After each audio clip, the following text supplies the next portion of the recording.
Hey there, and thanks for joining me for another episode of Total Ramblings.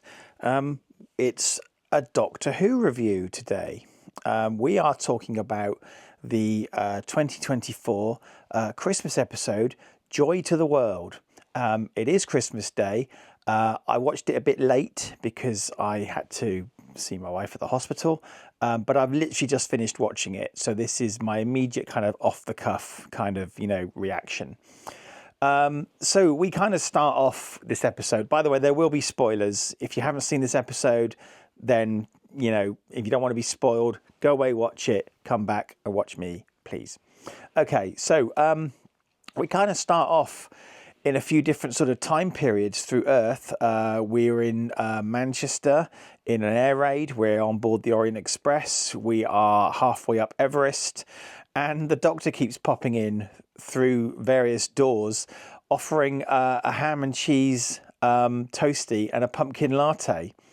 And okay, all a bit strange.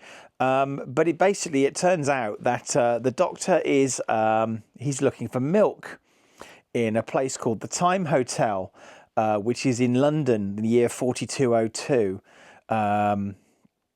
Nice to have a kind of sensible-ish year in Doctor Who, modern Doctor Who, not sort of the year 25 gazillion or something, So yeah, basically, the Doctor has a device for detecting fresh milk because he needs milk for his tea, and he's landed at the Time Hotel, and essentially, it offers kind of mini breaks to people, so you can go and view your favourite assassination. You can go through any particular door of whatever time period you want, and kind of visit that time, and then come back again. And they've got a sort of, turns out they've got a sort of Christmas special on. It's Christmas everywhere all at once. And that's kind of, so this is, essentially, this is the focus. This is our Christmas episode for Doctor Who, right? Anyway, oh yeah, and the thing is, you can't go through a particular door if there are contemporaneous guests. Now, I love the word contemporaneous. I try and use it wherever I can, and it actually shocked me fairly recently, where I presented some contemporaneous meeting notes following a work meeting, and my boss didn't know what the word contemporaneous meant. I thought everybody knew what the word contemporaneous meant. I love the word contemporaneous. Anyway, the point being that if you are in the Time Hotel and you want to go to a particular time period, if there are guests from that time period staying there, then you can't go into that room. And also it kind of explains why hotel rooms, there's always a kind of mystery door. You don't quite know where it goes or what it's for. Anyway, the Doctor kind of subconsciously puts on his big coat and he gets his sonic screwdriver out, which has been recoloured for this episode. Don't know why. Maybe to sell more toys. Whatever. Because he's seen a guy with a suitcase handcuffed to him. And he enlists the help of a guy called Trev, who works at the hotel. I just want to say, by the way, that we see a glimpse of a shop, Mr. Ben's clothing for all eras or something. Mr. Ben is now canon in Doctor Who. Mr. Ben. I love Mr. Ben. Anyway, essentially, the Doctor says, right, we need to get to the bottom of, what's the deal with the guy with the briefcase sort of thing.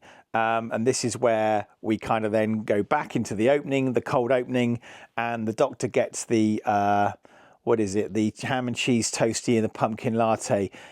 He orders it and it arrives because the kitchen's 30 minutes ahead in time, which is brilliant. I love kind of like high concept stuff like this Time Hotel. It's fantastic. And I love the kind of, that they know what you're going to order before you order it. Although they are still microwaving it, Anyway, whilst this has been going on, the guy with the briefcase has passed on the briefcase to someone else with the strange phrase, the star seed will bloom and the flesh will rise. And essentially it seems that this briefcase has a kind of consciousness, and it's taking over the individuals, making them say this phrase, making them act out what it wants to do, and it's basically trying to promote its way up the ladder until it gets to the manager of the Time Hotel. But essentially, once you have passed on the suitcase to the briefcase to someone else, you die, essentially.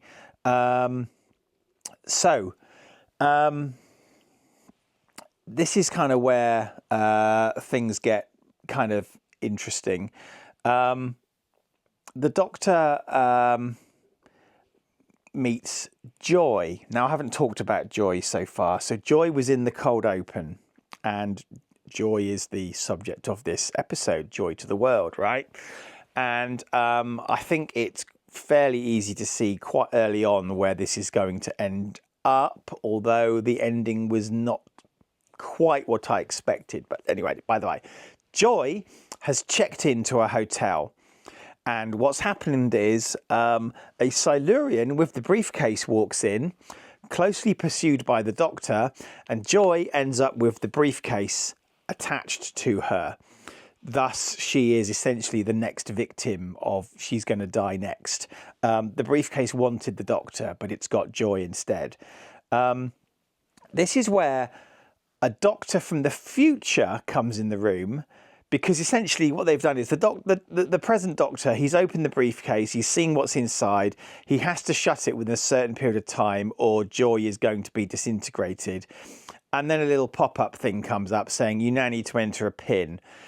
Future Doctor comes in, gives him the PIN, 7214, grabs Joy, runs out and locks the Doctor in this hotel room and says, you've got to basically be here to close the loop. You've got to do this the long way round, which means the Doctor's got to wait in this hotel room for a year until the next Christmas, when a time portal or when the Time Hotel will open up at a hotel in New York. And we get this quite amazing, lovely sequence where the Doctor spends a year living from day to day to day to day, like you and I have to do, which the Doctor's not used to, of course. I think, in fact, it was Matt Smith's Doctor who expressed horror at such a thing. And I think Matt Smith would have got very bored, but the Doctor basically gets a job as a handyman and ends up having a regular sort of chair night with a lady called Anita, who runs this hotel, starts collecting models of police boxes / TARDISes. I swear one of them, it's like a flat sort of tin. I'm pretty certain one of them was like I'm sure you can get that commercially as like a box of plasters, band-aids, and also later on there's a little model sort of TARDIS or police box, that Anita picks up. That I've got one of those. It's from like a model railway. Anyway, the Doctor has to go forward in time the long way, and you're thinking, and all this time he's thinking he's got to learn how to get this pin. Turns out that he just remembered it from when he was told it, and when he completes the loop and goes back to grab Jo from now the past Doctor, who's a year younger, he just happens to know so the pin hasn't come from anywhere. I wrote down, where did the pin come from? It's a bootstrapping paradox, right? And I just thought that was... And they hang a lampshade on it. They basically say, yeah, it didn't come from anywhere, which is fantastic. It's like the Beethoven stuff from the Capaldi era, where did the songs come from? If you remember those episodes. Also, there's this brilliant bit where sort of present Doctor and Doctor who's a year older, they're arguing with each other, and the Doctor says to himself, you're in a big giant spaceship and you've got no chairs because no one ever comes around, and then realizes, I've got no chairs because no one ever comes around. It's kind of, I liked that. Anyway, they kind of interrogate this briefcase again, and it's Villengard, who we saw in the last series of Doctor Who. Evil must logo, and essentially They're using the Time Hotel. What they want to do is it's going to take a while for this star to ripen, I suppose is the word. So what they want to do is plant it far enough in the past that it can mature, and then they can go and get it again for unlimited energy. It's not, I'll be honest with you, it's not quite sure if the star's going to ignite and destroy everything, but apparently they've got to go back and get that. I didn't quite follow this bit, I'll be honest with you. But basically, there's a threat to the world, because what happens is the Doctor and Joy end up 65 million years in the past, which is just enough time that this star... So the star's going to get planted 65 million years in the past, and it's going to be harvested 65 million years later in the now, so to speak, if that makes sense. The Doctor manages to make Joy so angry that her emotions kind of override the lock of this thing, and it kind of, the briefcase is kind of released. Joy's a very tragic character. She has basically her mother died in 2020. We assume from COVID-19, and Joy is very concerned that she let her mother down, and talks about people having parties. So obviously this is a reference to the Boris Johnson government of the day, having parties in 10 Downing Street whilst they were simultaneously telling everyone else to lock down, don't see any relatives. And this really happened. People could only talk over FaceTime via iPads or iPhones, and relatives died alone because their relatives weren't allowed to visit them because of the lockdown rules. And meanwhile, you've got government officials breaking the rules left, right and centre. So I thought that was very relevant. And it turns out that Joy is quite a tragic character, because she can never spend Christmas at home because it reminds her of what happened to her mum, and that's why she was booking into this hotel. Anyway, the Doctor and the ghost of Trev, who's promised not to let him down. Trev, the employee from the Time Hotel, who has died in the meantime. I forgot that bit. The Doctor finds where the star is now, and it's in a temple and it's locked away. And utilising some clever trickery, he steals some rope from the Everest climbers, attaches a grappling hook to the opening of the temple, goes to the Orient Express portal and attaches the other end of the rope to the train or the tracks, and basically rips. It's very clever. It's very well done. And there's a fantastic hero moment with the Doctor on the train twirling the rope. We have a reference to Mavity, which goes back to the 14th Doctor corrupting, the word gravity becomes Mavity. But basically, this is where things get a little bit weird. Joy ingests the star, absorbs the star into herself, and basically says, yes, the star is going to ignite, but it's going to do so a very long way away, and basically becomes a distant star shining in the sky, which provokes kind of hope and optimism for people all throughout time. We see Ruby, and we see a flashback to 2020 where this star, Joy, essentially absorbs her mother. But of course, you know where this is coming from. It's a new star. It's shining on Christmas Day. It's the story of Jesus, and part of me could find this horribly offensive because I am a devout atheist and I don't believe in all that kind of stuff. But it just kept there's a direct reference to Bethlehem, but you don't see wise men or a baby in a manger or all that kind of stuff. It's just there's a little nod and a wink. Hey, this is the star above, the manger that announced the coming of Jesus and all the rest of it. But it's not expressly talked about.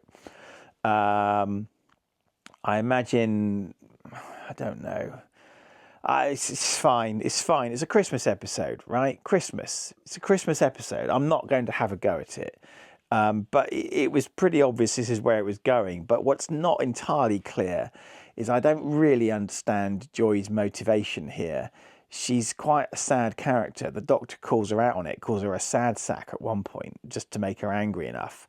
But it's like, I think the story's quite harsh to her, and I'm not really sure. Basically, she sacrifices her life because why? Because she's sad? Because she lost her mum?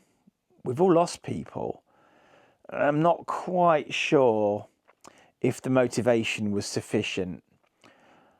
I suppose the more I think about it, it kind of makes sense, but it's a Christmas episode and you kind of get away with a lot of stuff with Doctor Who Christmas episodes. This is a Stephen Moffat story, so sometimes you get weird kind of stuff like this. It's like when Doctor Who first came back and you had the episode The Doctor Dances, which I think is, by the way, is a bloody awful title for a Doctor Who episode, but whatever. I've always thought so. I thought so from day one, but I've always been in the minority there. But the whole Everybody Lives thing, even Russell T Davies said Doctor Who's a bit of a classic Doctor Who's a bit of a charnel house, really. People die all the time. So this kind of, sometimes optimistic messages don't sit well with me, because particularly this year, I've had a particularly bad year and I see no reason why next year should be any better. And optimism doesn't really sit very well with me, but whatever. Look, I'm not going to knock the episode. I did enjoy it. It looked amazing. I love the idea and the concept of the Time Hotel. Ncuti Gatwa was really cool. Nicola Coughlan, I believe, she was okay. We had a quick glimpse of Ruby. Hello, Tiberius. Here's Tiberius, one of my cats, and he's about to probably jump off again. Yeah, it was okay. It's not an offensive episode. There's one particular Christmas episode that I'll never ever watch again. I've watched it once on transmission. It was bloody awful. I've got the DVD, but I've never opened it. It's still in the cellophane, and it features Madge Arwell. So there you go. I'm not going to knock this episode. I thought it was okay. I'd happily watch it again. It was fun. It had an intriguing premise, I can't remember whether I do scores out of 10 here. I don't think I do. But if I had to, I would probably say like a 6.5 or a 7 out of 10. Anyway, that's the first Doctor Who review for a while, because obviously it's not been on. Saw the preview for Series 2. It's not Series 2. Stop calling it Series 2. Looked awfully like saucers shooting and flying over a Dalek city to me. Maybe we've got Daleks back. That would be nice. Anyway, that's it. That's my review done. I've still got to sit through the War Games colorized 90-minute edition. And what else have I got to do? I've got to do a review of Star Wars Skeleton Crew Episode 4. But let's not worry about that right now. I'm kind of playing catch up this week a little bit because of life events and having to sort out stuff and all sorts. But anyway, I'd like to thank you very much for joining me for this episode of Total Ramblings. If you like this episode, please do the usual like, comment, subscribe, bell icon, sharey, all that kind of stuff. If you didn't like it, do that stuff anyway. I'm just I'm here because I'm a Doctor Who fan. It's Christmas Day, Christmas episode. I thought it was pretty cool. So anyway, I'm going to shut up now and I'm going to see you in the next episode, whatever that may be. Thank you very much. Bye-bye.